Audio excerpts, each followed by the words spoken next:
हमारा देश भारत, जो कि प्रकृति ने विविधताओं से सजाया है, इसमें सबसे बड़ा योगदान हमारे देश में बहने वाली नदियों का है, जो कि धरती के निर्माण से ही धरती को सींचती आ रही है। भारत में उत्तर से दक्षिण तक लोगों को जीवन प्रदान करती है ये नदियाँ।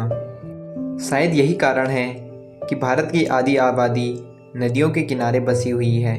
पहाड़ों से निकलने वाली छोटी छोटी नदियाँ, जो कि आगे जाकर एक विशाल रूप का निर्माण करती है। दो नदियों के संगम को भारतीय संस्कृति में प्रयाग के रूप में जाना जाता है। अब आपको ले चलते हैं एक ऐसे स्थान पर जहाँ अलकनंदा तथा भागीरथी नदी मिलकर गंगा नदी का निर्माण करते हैं।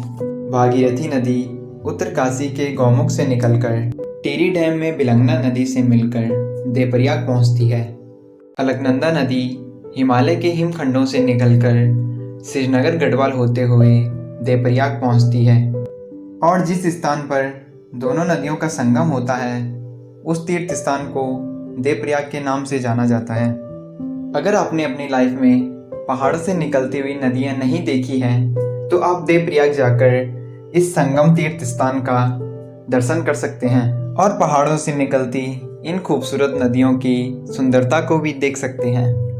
ये तो आप लोग जानते ही होंगे कि जल के बिना हमारे जीवन का कोई भी अस्तित्व नहीं है और इसी कारण जल को महत्व देने के लिए हमारी भारतीय संस्कृति में गंगा जल की पूजा की जाती है और इसी कारण हम अपने घरों के मंदिरों में गंगा जल को एक पॉजिटिव एनर्जी के रूप में रखते हैं।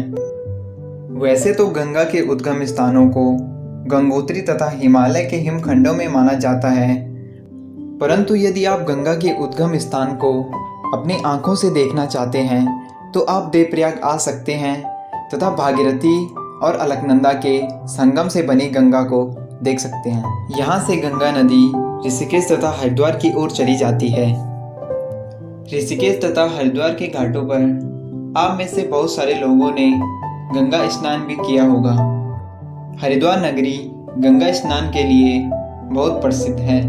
अगर आपको गंगा तथा देवप्रयाग के बारे में यह जानकारी अच्छी लगी है तो आप वीडियो को लाइक करें, शेयर करें एंड सब्सक्राइब करें ग्लोबल हैप्पीनेस को।